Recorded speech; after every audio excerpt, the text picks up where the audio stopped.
Ladies and gentlemen, welcome back to the channel. You already know what to do. Like, comment, subscribe, hit the notification bell. We're trying to get them watch hours up. But what we have here is a father and son duo that was pretty much came to a complete stop by our lovely local law enforcement at the U.S. and Mexico border as they tried to smuggle in over 400 weapons.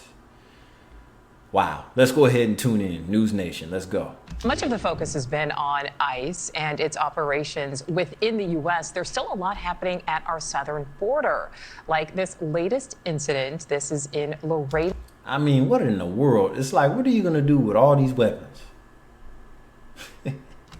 Texas. Officers arresting a pair of suspects accused of smuggling hundreds of weapons inside hidden compartments in their vehicles. News Nation's Allie Bradley is live from the border with this story. So, Allie, what have you learned so far? Yeah, hey, Nicole, the suspects here in this case, a father and son duo, according to our sources. Now, ICE actually... That's my favorite part about it. It's a father and son working together.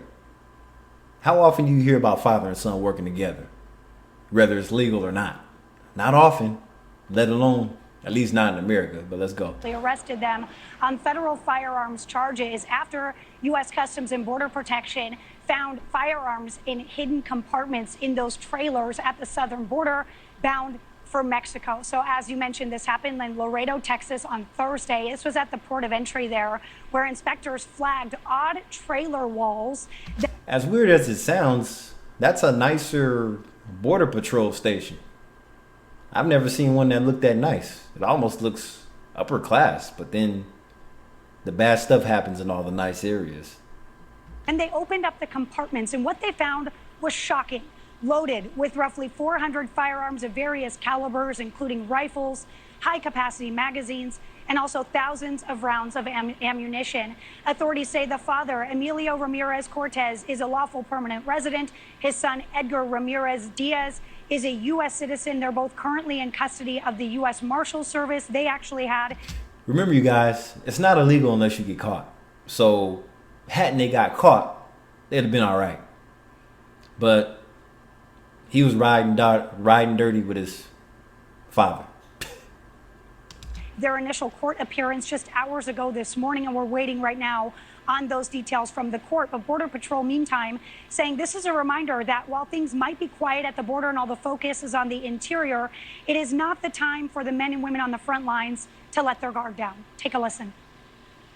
You would find caches of semi-automatic weapons that were basically, dope was moving north in exchange for weapons going back south. So your information is accurate, that some transaction took place, whether that was moving people, moving product, or moving cash into the United States and to purchase those weapons. And those weapons are not going to be used for self-defense. They're going to be used, for cartels and for, criminal actions. What's wrong with that? It's going to be used for whoever gets pissed off. How about that? Against citizens of Mexico and or U.S. federal law enforcement. And that's what we've heard from our sources, Nicole, that these weapons will be used by the cartel to arm their so-called armies. This is an active investigation. It's ongoing. Right now, the feds are working to figure out if anyone else was involved with this incident, Nicole. All right. I mean, why be in your country's army when you could just make your own army and supply them with your own weapons? I'm just having fun. It's just fun watching these smuggling busts. But father and son with a bunch of guns? All right. And Allie, this all comes as an illegal immigrant escaped from ICE custody in New York. That happened Friday. What do we know about that today? Well, we'll say that for another story. We're going to cut it right here, even though, yeah, that's interesting too. But this is Kyle Laveo. I'll catch you in the next video. Just thought I'd have some fun. Goodbye.